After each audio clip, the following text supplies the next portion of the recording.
Hello friends, welcome to my YouTube channel. तो আজকে কার্থির upcoming মুভির সুলতানের টিজার একটু আগে বেরিয়ে গেছে এবং সাথে এই ফিল্মটার কিন্তু রিলিজ ডেট কিন্তু অ্যানাউন্স করে দিয়েছে।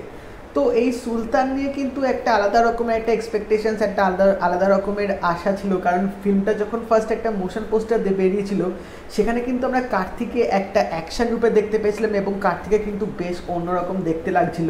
তো সেখান থেকে হয়তো বোঝা যাচ্ছিল যে এটা হয়তো একটা আউট অ্যান্ড আউট মানে মশালা এন্টারটেনমেন্ট মুভি হবে। তো টিজারটা দেখে কিন্তু সেটুকু পুরো মানে একদম কনফার্ম হয়ে গেছি যে এটা একটা মাস এন্টারটেনমেন্ট হতে চলেছে, কারণ ফিল্মটার মধ্যে অ্যাকশন আছে, রোম্যান্স আছে, সব কিছু মিশ্রণ কিন্তু ভালোভাবে দেওয়া আছে।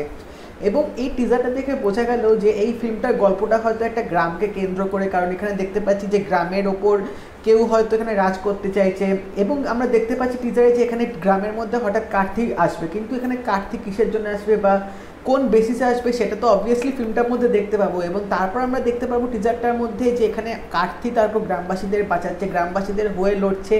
এবং সবচেয়ে যেটা একটা বেশি সারপ্রাইজিং প্যাকেজ হচ্ছে সেটা হচ্ছে কেজিএফের কিন্তু একটা ভিলেন এই ফিল্মটার মধ্যে আছে, যেটা তোমরা দেখলে কিন্তু বুঝতে পারবে। এবং এখানে কিন্তু কার্তিকে আমরা একটা বেশ অন্যরকম অ্যাকশন লুকে দেখতে পাচ্ছি। যারা তোমরা ক্যাথি ফিল্মটা দেখেছো ওখানে কিন্তু কার্তিক একটু অ্যাকশন করেছিল, but that was completely different. এখানে কিন্তু একটা মানে মাস টাইপের একটা এরকম আমরা অ্যাকশন দেখতে পাচ্ছি, মানে ফর্মাল ড্রেস পরে ওরকম অ্যাকশন করছে এবং অ্যাকশনগুলো কিন্তু কোরিওগ্রাফ বেশ ভালোভাবে করেছে। এবং গল্পটা দেখে কিন্তু আমরা একটু কমন টাইপের মনে হলো, মানে ওই গ্রাম আছে, গ্রামে হয়তো কেউ রাজ করতে চাইছে, সেই ভিলেন থাকবে এবং মানে হিরো এসে গ্রামবাসীদের বাঁচাবে, গ্রামবাসীদের হয়ে লড়বে। তো হয়তো এই কনসেপ্টটাই হয়তো ফিল্মটা দেখাবে, যেটা খুবই কমন। বাট দেখার ব্যাপার এক্সিকিউশনটা কীরকম হয়, এবং রাশমিকা মান্দানা আছে মানে, তো সেই ফিল্ম তো দেখতেই হবে। লাস্ট আমরা দেখেছিলাম সেই মহেশ বাবুর ফিল্মে তাকে দেখেছিলাম এবং প্রায় 1.5 বছর পর তিনি আবার বড় পর্দায় ফিরছে। তো দেখা যাক এই ফিল্মটা কীরকম হয়। বাট কার্তিকে কিন্তু এরকম রোলে কিন্তু দারুণ লাগছে দেখতে।